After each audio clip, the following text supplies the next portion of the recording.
Michel Paquette, quel est l'élément déclencheur de votre compagnie Itonix? Tout ça a commencé en 2014. Puis l'élément qui a déclenché ça, j'ai une tante qui est proche de moi, qui est affectée par l'Alzheimer. Et puis toute sa famille est distribuée à travers le Québec. Et puis elle était dans une situation où elle faisait face à l'isolement social. C'est quelque chose qui me touchait beaucoup. C'est quelque chose que je me suis aperçu qu'elle n'était pas toute seule à être affectée par telle chose. Donc, j'ai voulu faire un produit qui allait aider les personnes, les aînés, à pouvoir communiquer simplement avec leur famille. Avec les mois qui ont passé, on a travaillé beaucoup avec des infirmiers, des préposés, des gens qui rencontrent ces gens-là dans leur milieu. Et puis, ce qu'on a réalisé, c'était la communication était importante, mais on a aussi réalisé que le côté sécurité était aussi important pour la personne âgée. Donc, ce qu'on leur a offert, c'est une solution qui leur permet de communiquer avec leur famille, mais on a aussi rajouté toute la partie sécurité, donc les rappels de médicaments, la détection pour les chutes, la détection de l'errance, l'inactivité d'une personne, le besoin de faire un rappel. C'était plus que notre objectif. Notre objectif a évolué avec le temps à découvrir les besoins qu'il y avait sur le marché. Est-ce que les gens sont suffisamment habitués à ce mode de communication-là pour se sentir bien avec ce système-là?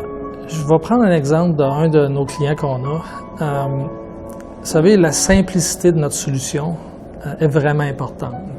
La base, c'était vraiment d'offrir quelque chose qui est simple à l'utilisation, qui est facile à l'utilisation.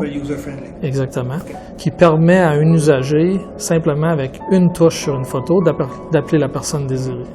Ça, c'est extrêmement important pour quelqu'un qui est affecté avec un Alzheimer léger, avec une démence, avec des pertes de mémoire, de sorte que c'est simple à être utilisé pour communiquer avec la famille.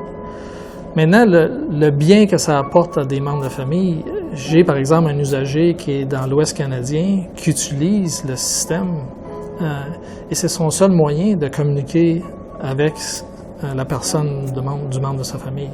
Donc pour elle, ça la réconforte de pouvoir savoir qu'elle est capable d'avoir des nouvelles de sa mère à distance.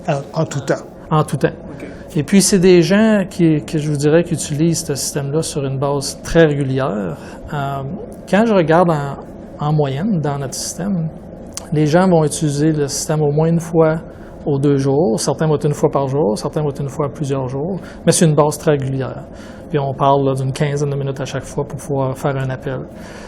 D'autres choses qui m'ont été reportées par mes usagers, c'est vraiment, des fois, ça crée une présence dans leur appartement. Ça, c'est des choses que je vais souvent me Le fait donc que l'écran qu'on voit en arrière de vous, on a l'impression qu'il y a des gens qui sont pas très loin de nous, finalement. Exactement. Okay. J'ai une dame ici à Ottawa qui utilise notre appareil. Et puis pour elle, on peut mettre des petits messages sur les photos. Sa fille, qui est aussi dans l'Ouest américain, communique beaucoup avec cette dame-là en envoyant je dirais des petits textes, mais qui pour elle sont vraiment importants parce qu'elle peut les lire sur les photos, puis c'est des messages comme « je t'aime maman », etc.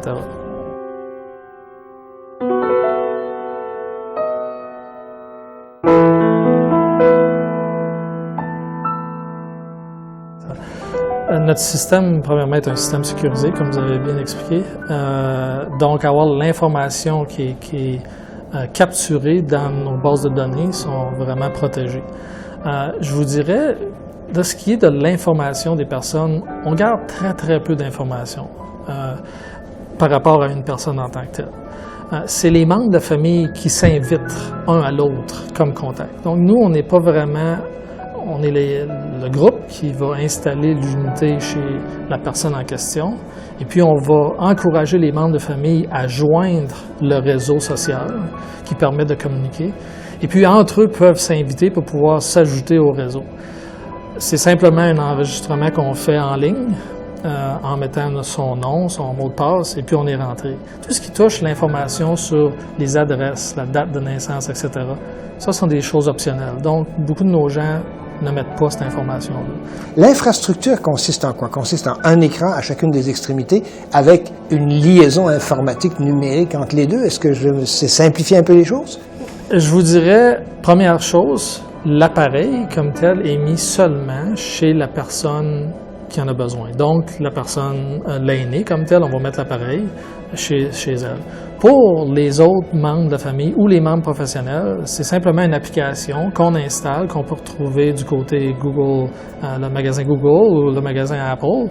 On va en ligne, on met l'application sur notre téléphone mobile ou sur notre ordinateur personnel ou sur notre Mac, et puis vous joignez le système et puis c'est comme ça qu'on communique. C'est le principe du récepteur, émetteur-récepteur. Exactement. Okay. Donc, c'est tout à base, bien entendu, c'est Internet qui est la base. La communication est faite au-dessus d'Internet, par Internet, je devrais dire. Les membres de la famille ou les professionnels utilisent le propre cellulaire ou le propre ordinateur. L'autre installe l'application. L'usager comme tel a notre appareil ou peut avoir leur propre appareil en mettant notre application, et puis c'est comme ça qu'ils communiquent. Tout le monde est dans le réseau social. Qu'on le fasse pour une entreprise ou qu'on le fasse pour une personne à la maison, on est dans le réseau social, c'est comme ça qu'on communique.